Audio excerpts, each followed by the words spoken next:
Rajab oyida ikkita ulug' kecha bor. Ulug' fazilatli kunlardan ikkitasini kitoblarimizda zikr qilishgan.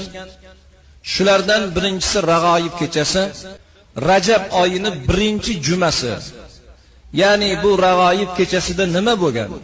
Rag'oyib kechasining tarixi nimadan iborat?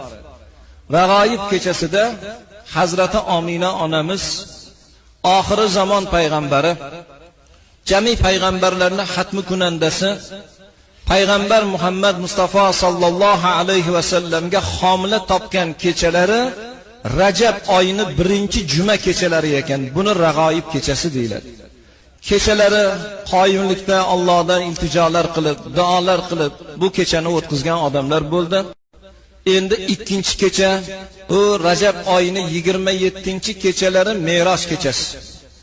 Payg'ambarimiz marhamat qilgan ekanlarki, meni payg'ambar qilib yuborgan Allohning nomiga qasamki, qaysi bir ummatim Rajab oyiga yetib bir kun bo'lsa ham ro'zadorlikda o'tsa, bir kun bo'lsa ham kechada qoyimlik bilan, xushyorlik bilan ibodatda o'tadigan bo'lsa, do'zax nomini vujudiga Alloh harom qiladi deb bashorat bergan ekanlar.